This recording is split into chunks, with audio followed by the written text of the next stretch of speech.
Greetings. Welcome to Crexendo's third quarter 2025 earnings call. At this time, all participants are in a listen-only mode. A question-and-answer session will follow the formal presentation. If anyone should require operator assistance during the conference, please press star zero on your telephone keypad. Please note this conference is being recorded. I will now turn the conference over to your host, Jeff Korn, Chairman and CEO at Crexendo. You may begin. Thank you, Paul, and good afternoon, everyone. Welcome to the Crexendo Q3 2025 conference call. I'm Jeff Korn, Chairman of the Board and CEO. On the call with me today are Doug Gaylor, our President and COO, Ron Vincent, our CFO, and John Britton, our CRO. In a moment, John will read the Safe Harbor Statement. After that, I will give some brief comments on our performance and strategy. Ron will then provide more details on the numbers before handing the call over to Doug to provide a business and sales update. After that, we'll open up the call to questions. John, would you please read the Safe Harbor Statement? Thank you, Jeff.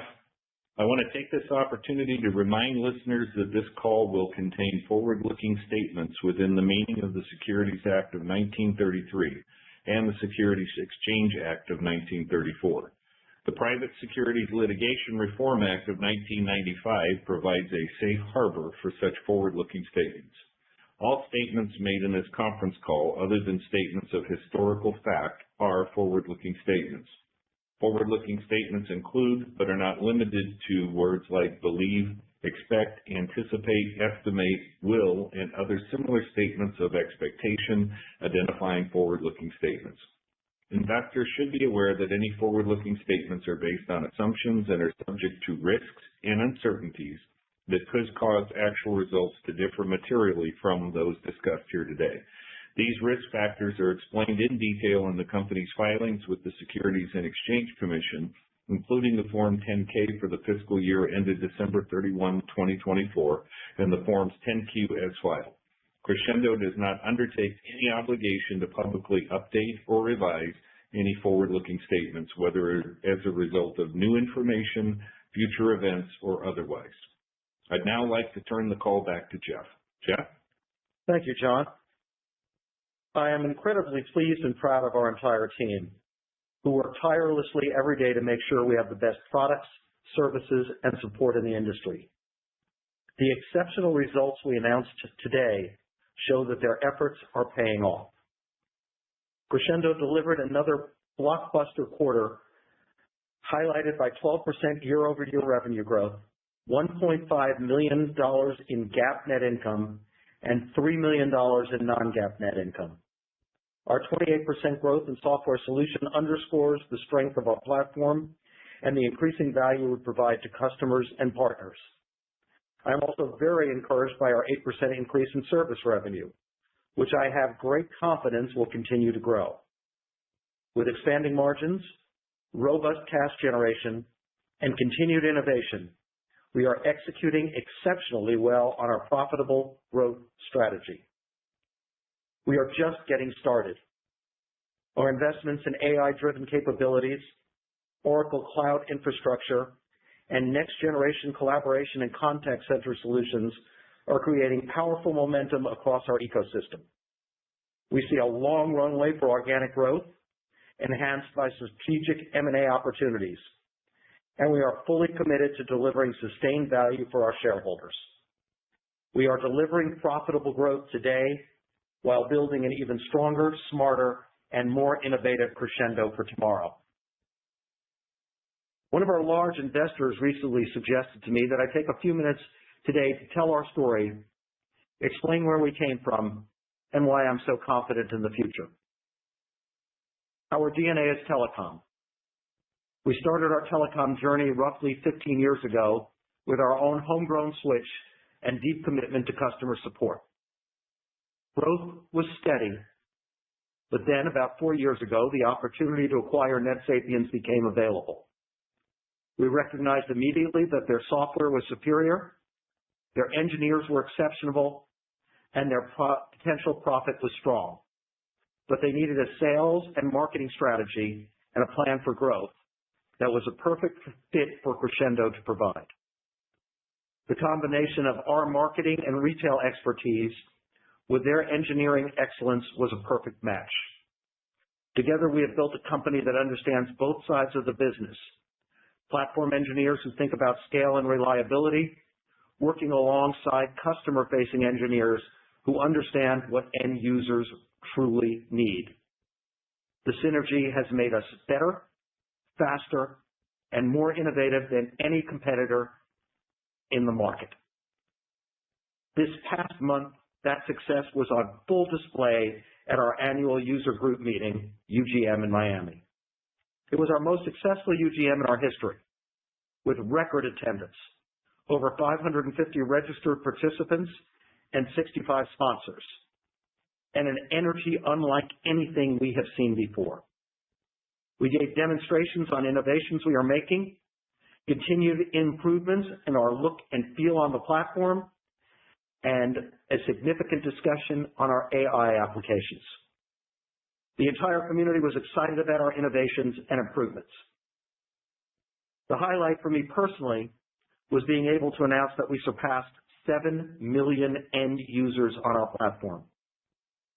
That is an incredible milestone for our company and a clear validation of the strength and scalability of our technology. The excitement in the room was electric. The management team even got a champagne shower, and I might add, somebody spilled an entire bottle of champagne over my head and got into my eyes. I still don't know who did it, but I'm still trying to figure out. But the closing gala was a tremendous opportunity for us to interact with our licensees who were every bit as excited about our milestone as we were and excited about our future as we were. It was a moment that perfectly captured the enthusiasm, pride, and sense of community we share with our licensees and partners. Our licensees are energized and growing faster than ever, driving new adaptation and innovation across the platform. Their success is our success. And together, we are redefining what is possible in cloud communications. We continue to invest in every area of the business that fuels our growth and differentiation. In engineering, we are strengthening our core platform and accelerating the rollout of AI-driven tools that improve both productivity and user experience. Through our EVP program, which is the Ecosystem Vendor Partner Program, we are expanding the applications and integrations available to our customers and licensees, creating new revenue streams and even greater value. We are also enhancing customer service and security, ensuring we maintain our industry's leading reputation for reliability and responsiveness. We have a secret sauce in retail, and that is our customer service. G2, an independent review company that speaks only to verified customers, ranks Crexendo #1 in 18 different customer satisfaction categories. No one else in the industry comes close, and that is because our culture is built around white glove service. Especially in the SMB market, that is essential, where many of our customers do not have large IT departments. Our responsiveness and personal attention truly sets us apart and creates value for our customers. On the wholesale side, our NetSapiens platform continues to be the fastest growing platform in North America. Our session-based billing model remains a clear differentiator. Our partners only pay for what they use, unlike the outdated per-seat model still used by many competitors. Combined with our open APIs, our partners can fully customize solutions for their customers.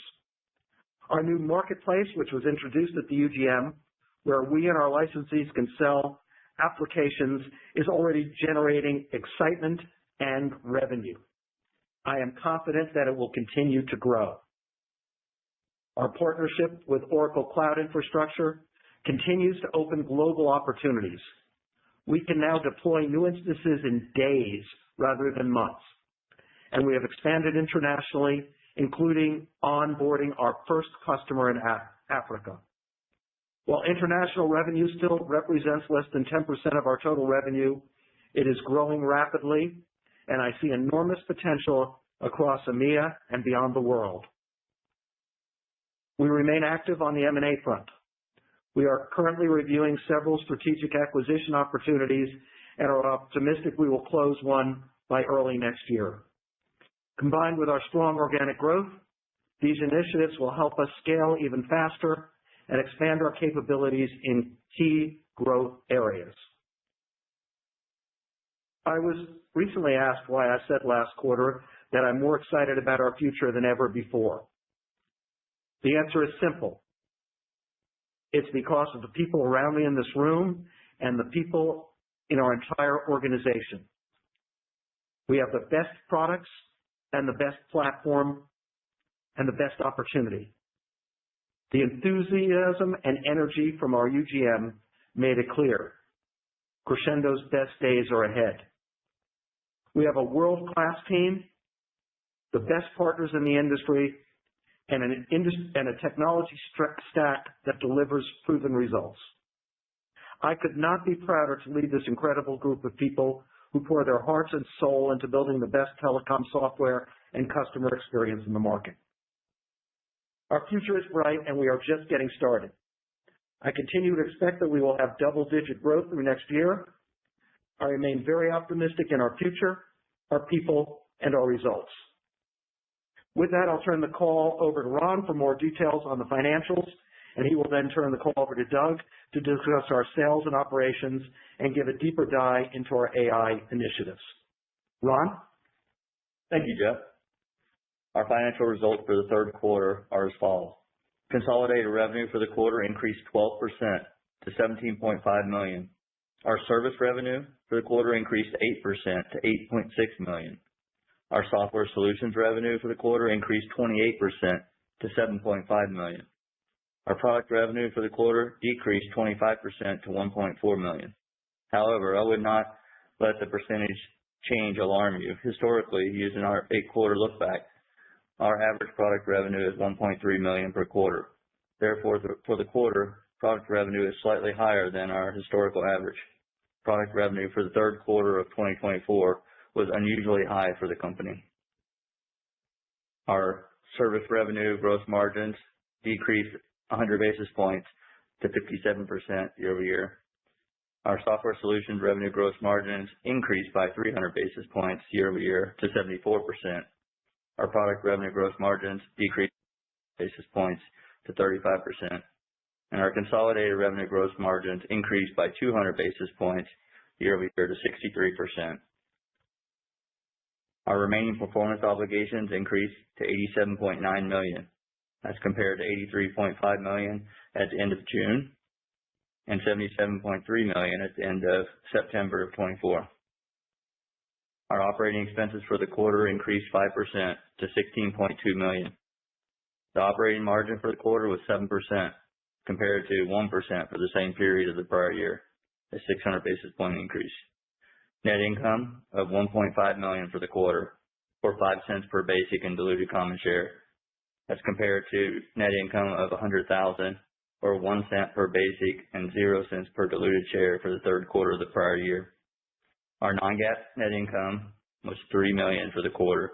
That's 10 cents per basic and diluted common share, compared to non-GAAP net income of $1.7 million, or 6 cents per basic and diluted common share for the third quarter of the prior year. EBITDA for the quarter was $2.1 million, compared to $1 million for the third quarter of the prior year, and our adjusted EBITDA for the quarter was $2.9 million, or 17% of total revenue. Cash equivalents at September 30th, 2025 was $28.6 million. That's compared to $18.2 million at December 31st, 2024. Cash provided by operating activities for the 9-month period of $7 million.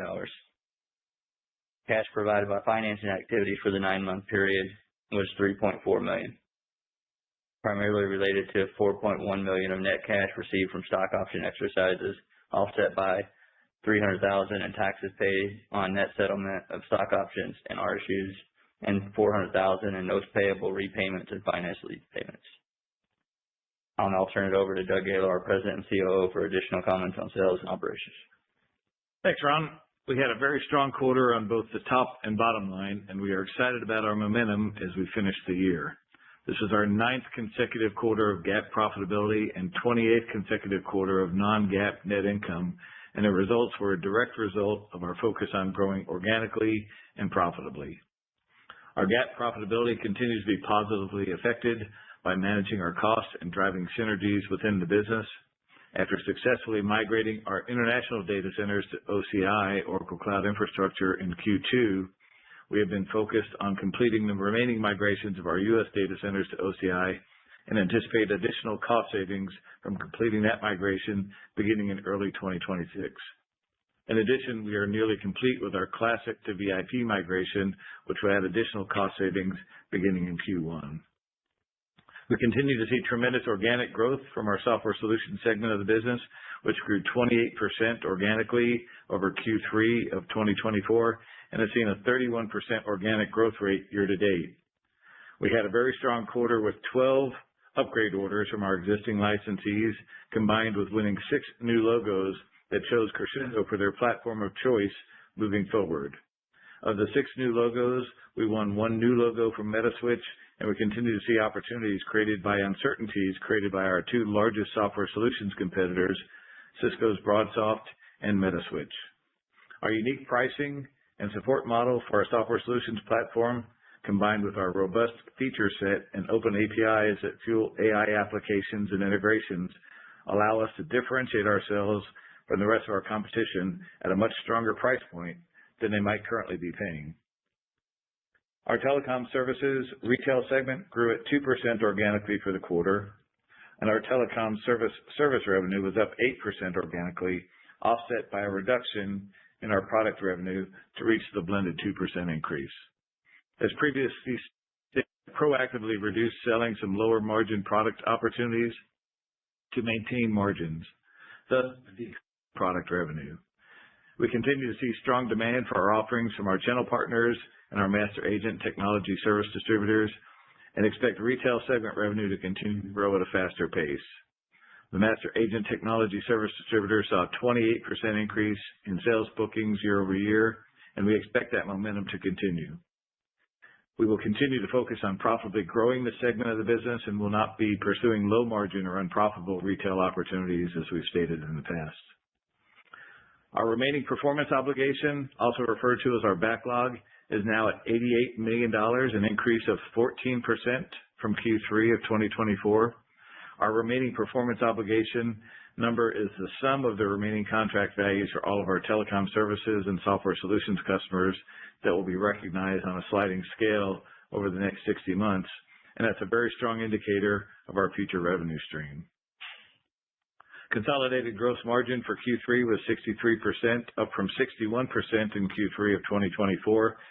We continue to see strong gross margins in our software solutions segment, where Q3 gross margins were 74% compared to 71% for the same quarter last year. For the 9 months of the year, our software solutions gross margins were 76%, highlighting the scalability and operating leverage we have on the software segment of the business. Our telecom services segment gross margin was 55%, which is flat with Q3 of 2024. And our telecom services gross margin are affected by our product gross margins, which declined year over year as a result of a decline in our product revenue as we concentrate on higher margin UCaaS sales and less on low margin product sales. We are confident that we will continue to see gross margin improvements in both segments of the business in the future as we start to recognize cost savings from our ongoing consolidation of our data centers to Oracle Cloud Infrastructure, as well as our plans to sunset our legacy Classic offering. Crexendo's engineering team continues to enhance and improve our award-winning platform. We recently released version 45 on our platform, as well as pre-announced at our user group conference in Miami last week the exciting enhancements planned for our version 46 release in 2026. The NetSapiens cloud-native platform is designed with open API integrations that allows us to enhance our offerings with both in-house and third-party developed solutions. Right now, the biggest game changer in our industry since the onset of the internet will be artificial intelligence. And for Crexendo, AI is leading the charge in these developments with many new and planned releases that will make small and mid-sized businesses more efficient and productive. Crexendo's AI solutions are focused on helping businesses make more money as opposed to saving money. Our AI solutions are targeted at making small and mid-sized businesses more successful and more profitable. We currently have a variety of AI solutions already available for end users, including our Voice AI Studio, our AI call recording with sentiment analysis, and our contact center AI powered by ChatGPT. In addition, in our most exciting release yet, we introduced Crexendo's AI Receptionist Orchestrator, or codenamed Cairo, at our UGM last week to rave reviews. This new application will be available later this month for new and existing customers to leverage the power of an AI receptionist to answer all incoming calls, answer frequently asked questions, schedule, reschedule, or cancel appointments, access customer records, and other applications. For the typical SMB customer, this technology will allow their business to be more effective, more productive, for a minimal cost, while at the same time allowing Crexendo to significantly increase our average revenue per account. During the quarter, we announced multiple partnerships with our new vendors in our EVP program that Jeff mentioned earlier, which is our ecosystem vendor program, and we are now up to 41 official partners in that program. These partners provide products, software, and solutions to our platform to allow Crexendo and our partners to benefit from selling solutions to end users that will make their businesses more efficient, more productive, and more profitable. As this program continues to gain momentum, we will benefit from additional revenue streams. Crexendo's performance for the quarter and year-to-date has been very strong, and I couldn't be more excited about the future direction and opportunity for Crexendo. We continue to see strong double-digit organic growth combined with increasing GAAP profitability and strong positive cash flow. We are positioned perfectly with a combination of strong demand for our product offerings, along with great solutions with a disruptive pricing model and the best and most talented workforce in the industry to continue our strong growth and success. We're excited about the additional opportunities to drive growth and innovation that AI will infuse into our business, and are very optimistic that applications like our AI receptionist will drive demand and revenue. We are committed to delivering the best UCaaS, CCaaS, which is contact center as a service, and CPaaS, communication platforms as a service, offerings in the sector to our customers and partners, and best returns for our shareholders. As the fastest growing platform solution in the country and now supporting over 7 million end users, we are laser focused on growing our business, enhancing our solutions, and improving our efficiencies, and continuing to return strong results. With that, I'll turn it to Jeff for any further comments. Thank you, Doug. I don't have any further comments at this time, so Paul, I'll open the call up to questions. Certainly. At this time, we'll be conducting a question and answer session. If you'd like to ask a question, please press star 1 on your telephone keypad. A confirmation tone will indicate your line is in the question queue. You may press star 2 if you would like to remove your question from the queue. For participants using speaker equipment, it may be necessary to pick up your handset before pressing the star keys. One moment, please, while we poll for questions. And the first question today is coming from Joshua Riley from Needham. Joshua, your line is live. All right, great. Thanks for taking my questions, and nice job on the quarter here. Maybe just starting off in terms of the pipeline for new licensees, how should we be thinking about the setup for Q4 and maybe over the next few quarters? And are there any comp issues that we should be considering in terms of the number of licensees and users on the platform that you added last year in Q4 that we should be considering for the coming quarter here in Q4? I think, Josh, you can do, going backwards from forwards, you can do the math and see what our growth is on a monthly basis from when we went from 6 to 7. While I expect that to accelerate somewhat, that's a good rule of thumb to look at how fast we'll be growing the amount of users on the platform. In regard to how many logos we expect, new logos we expect, or upgrades for Q4, still a little early for us to tell. As you know, Josh, we always have somewhere between 15 and 20 sandboxes out, and they take various times for people to continue testing and working and looking at the platform. So it'd be hard for us to give you a number at this point. Got it. And then on the new AI products that you've been launching and now have with Cairo, which is pretty compelling demo that we saw at the conference there. How are you going to be measuring the success of the broader launch of these products in terms of attach rates or any other metrics that investors should be considering? And how will the go-to-market work in terms of going back to your base of licensees and building awareness with them. I saw some of that at the conference recently, but just wanted to get your take on that. Yeah, I think obviously we'll be monitoring that on a take basis from all of our customers out there. I mean, if you think about that release is going to really affect small and mid-sized customers to allow them to be more efficient and more productive, as I mentioned. So I think we're going to have a tremendous take rate on that, but we're going to have a very aggressive program for not only our existing base customers to easily be able to adopt that technology and add it into their infrastructure, but it will also be a key marketing point for us for all new customers when they're considering our solutions versus our competitors. So we'll be tracking that. We don't have obviously any measurements to compare it to at this moment, but I anticipate a strong uptake from our existing customers and new customers as well.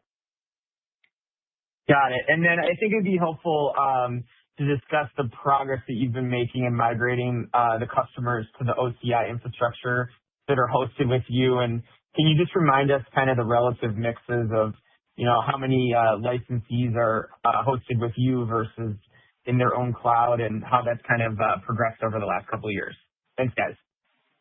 I don't think we have off the top of our heads the record of how many host their own and how many are on OCI, but I can answer your question regarding the migration off our old cloud onto OCI. We expect that to be completed by the end of Q1 and be off our old legacy data centers. Got it. Thank you very much. I'll pass the queue here. Thanks, guys. Thanks, Josh.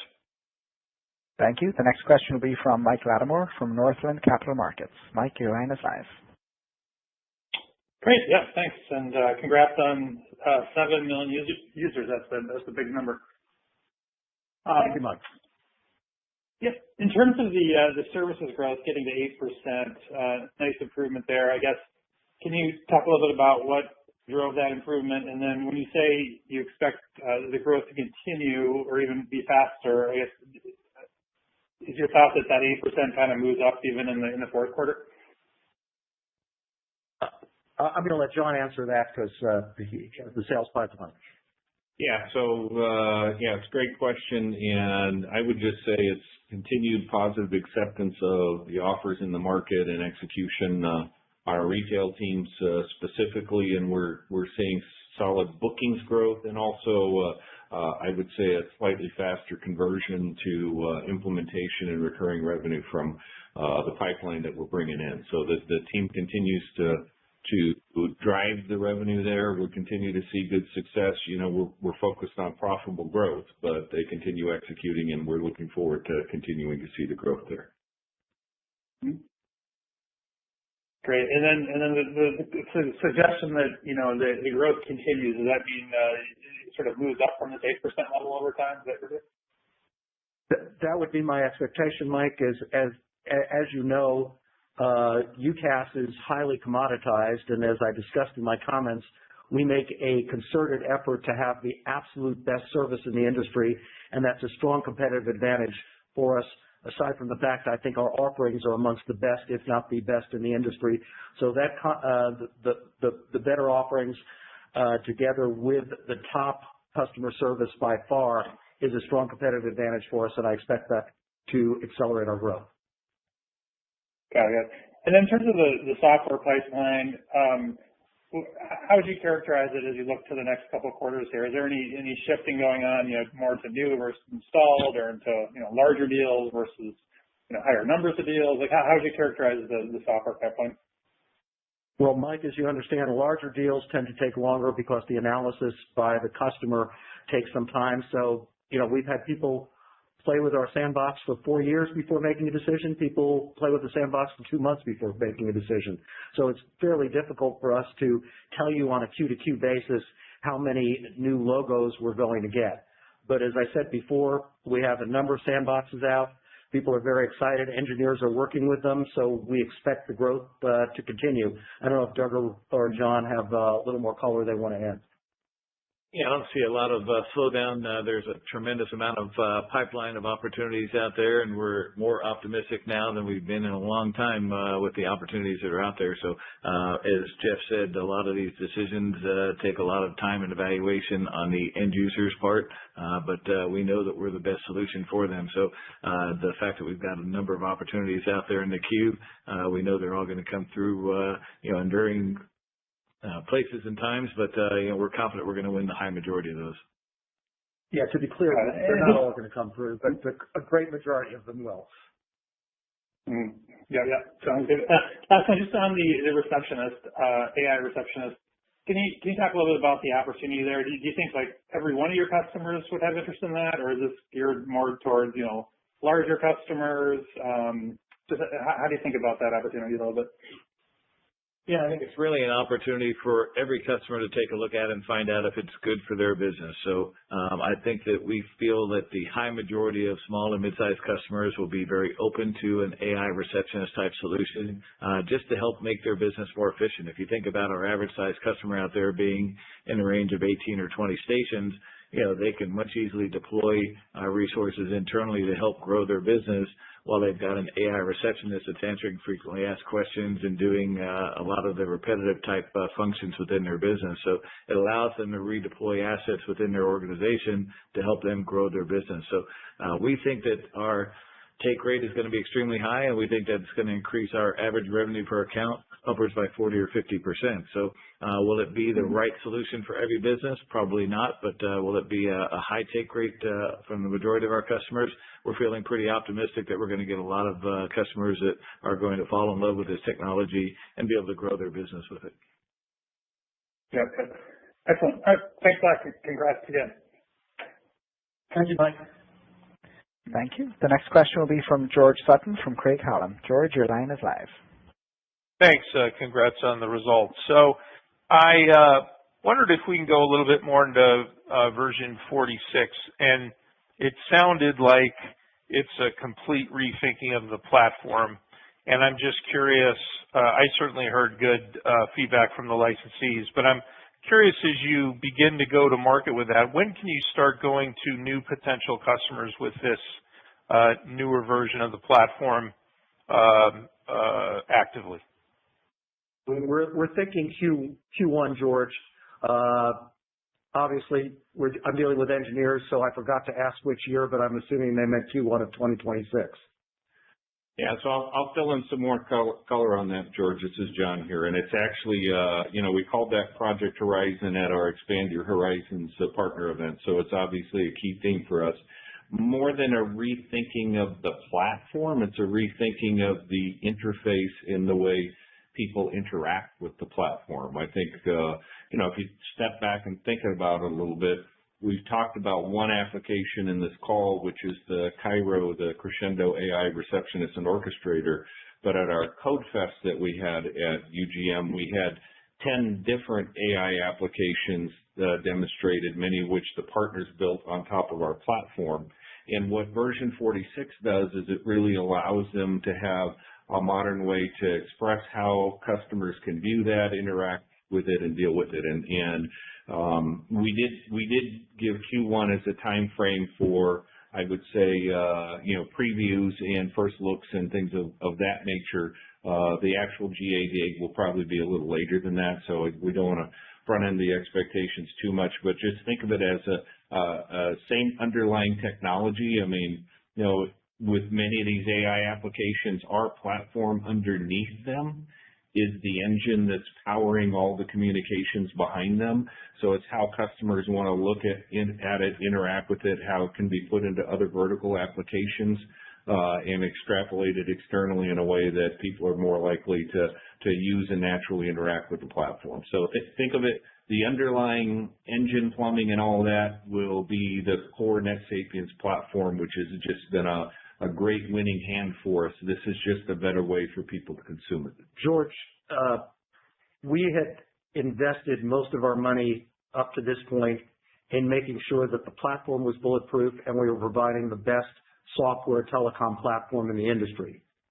If there was one thing we weren't doing as well as the basic engineering, it would have been the look and feel. And this improves the look and feel and puts us at a complete competitive advantage to any of our competitors. I think it's now going to be the best look and feel in the industry matched with the best engineering in the industry. And that makes a hell of a combination.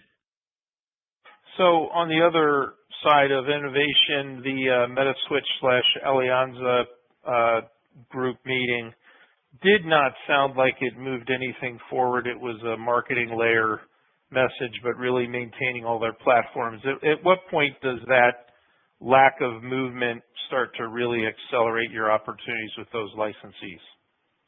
George, I don't believe in trashing the competition. I think our best way of selling is by showing that we have the absolute best products, people, and performance in the industry. Allianz is a smart company.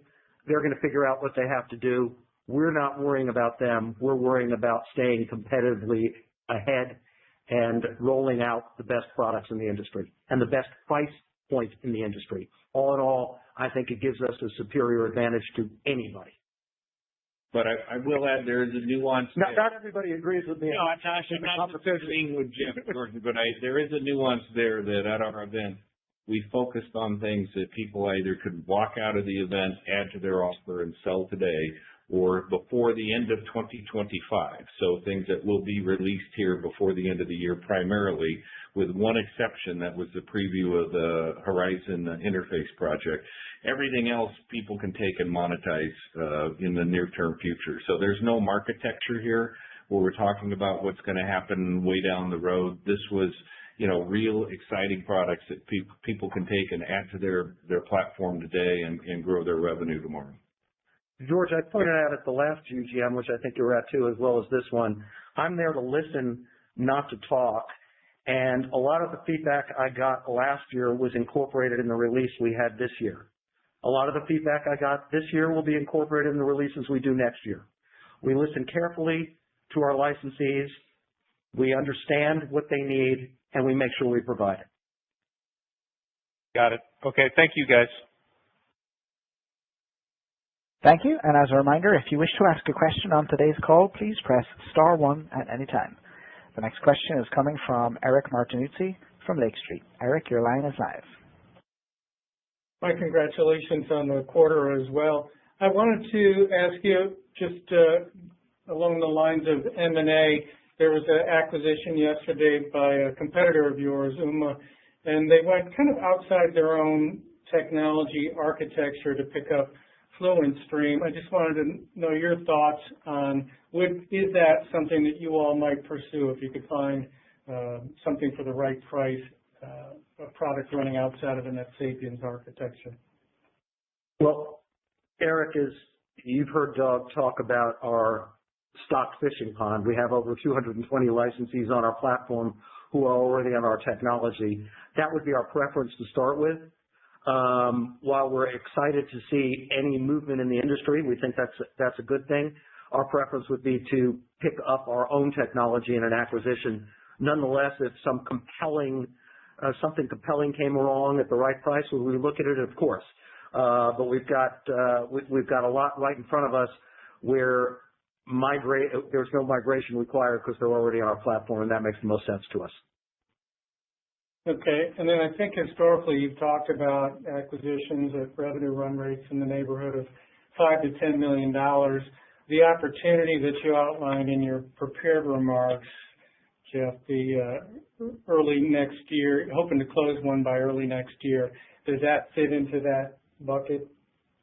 One of them fits in that bucket. One of them is a little larger. We're going to have to narrow down on one, but I'm quite confident we will do it. As you know, Eric, we're a small integration team here. So if we're doing something in the $20 million range, that would probably be the only acquisition for the year. If we did something in the $5 to $10 million range, we'd probably look for a second one. Got it. Thanks for taking my questions. Always a pleasure, Eric. Thank you. Thank you. And the next question is coming from Josh Nichols from B. Riley. Josh, your line is live. Hi, this is Matthew for Josh. Thanks for taking my questions. I guess to start off, it looks like the Oracle cloud migration seems to be unlocking some good opportunity internationally. with the ability to deploy in days versus weeks, like you mentioned earlier. So my question is, how quickly do you expect that international revenue mix to inflect from current levels, and what's kind of gating that pace of expansion from here? Our growth internationally, Ben, is larger than our growth domestically, but it's a small part of our business. So at this point, it's still a rounding error. I had spent part of the summer at our office in London meeting with customers and potential customers, and they're all very excited. John does it on a regular basis. Others of us do this on a regular basis. I expect international to continue to grow at a faster clip than domestically, but considering world issues, it's hard for me to give a number or specific guidance on it.